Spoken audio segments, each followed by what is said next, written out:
তত্ত্বের বিচারে যদি আমরা দেখি, তাহলে সেই সংখ্যা তত্ত্বের বিচারে আজকে হচ্ছে 13ই বৈশাখ। সেই 13ই বৈশাখের যে সংখ্যা তত্ত্ব, সেই সংখ্যা তত্ত্বে বলছে, শ্রীমদ্ ভাগবতেই রয়েছে একেবারে প্রথমে, বলছে জীবনের উদ্দেশ্য কি, আমাদের সকলের জীবনের উদ্দেশ্য কি। নরোত্তম দাস ঠাকুর খুব সুন্দর করে বলেছেন, জীবনের অন্য কোনো উদ্দেশ্য নেই, একটি উদ্দেশ্য, সেটি কি না কৃষ্ণ ভজিবার তরে সংসারে আইল।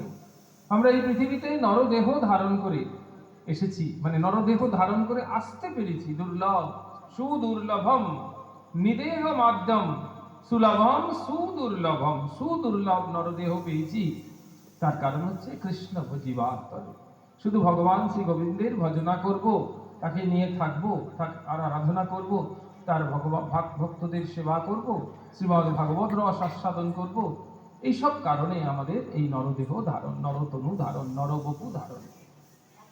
তো এইগুলো করাটাই হচ্ছে আমাদের জীবনের উদ্দেশ্য।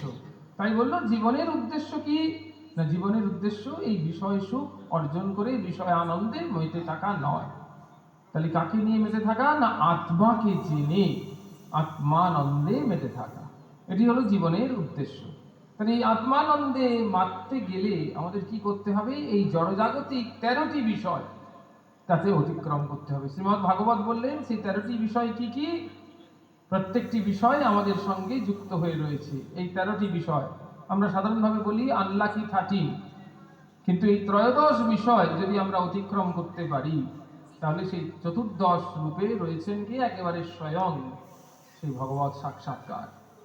তা কি বলা হলো, সেই 13টি বিষয় যেগুলোকে অতিক্রম করলে আমরা জীবনের উদ্দেশ্যকে উপলব্ধি করতে পারবো আর সেই জীবনে পৌঁছতে পারবো। কিরকম বলছে, নাম রূপ দেহ বিষয় সম্পর্ক, এই হলো প্রথম 5টি, নাম রূপ দেহ বিষয় সম্পর্ক, এর প্রথম 5টা। তারপরে 3টে কি কি, আকাঙ্ক্ষা আমিত্ব আর আসক্তি, তাহলে 5 আর 3 8। তারপরে হলো কি নাকারাত্মক চিন্তা, সবসময় আমরা নাবাচক চিন্তা নাকারাত্মক চিন্তা করছি। তারপরে হচ্ছে দ্বন্দ্বাত্মক বৃত্তি, দ্বন্দ্বাত্মক বৃত্তি মানে শীত উষ্ণ সুখ দুঃখ ভালো মন্দ লাভ ক্ষতিতে সবসময় দ্বন্দ্বময় পরিস্থিতি, কর্তৃত্ব অভিমান, আরো 3টে।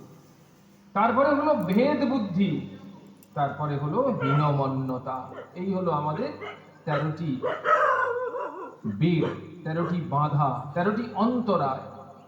এই 13টি অন্তরায় পেরোলেই ভগবৎ সাক্ষাৎকার হবে।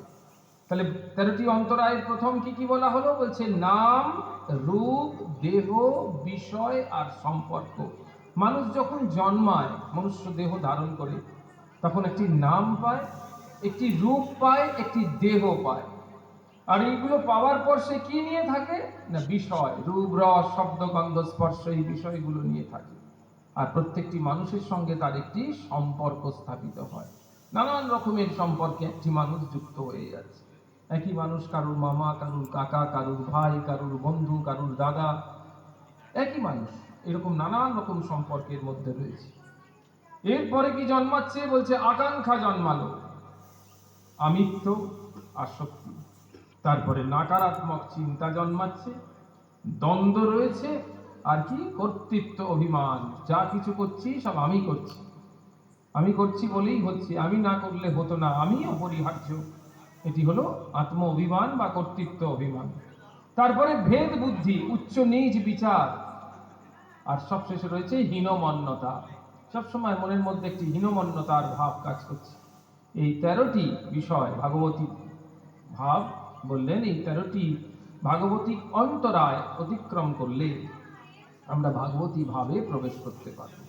সেটি হলো একেবারে সাক্ষাৎ সাক্ষী চৈতন্যের সঙ্গে সাক্ষাৎকার হবে। তাহলে 13টি বিষয়, আজকে 13ই বৈশাখ, তাই আমরা 13টি বিষয়কে স্মরণ করলাম।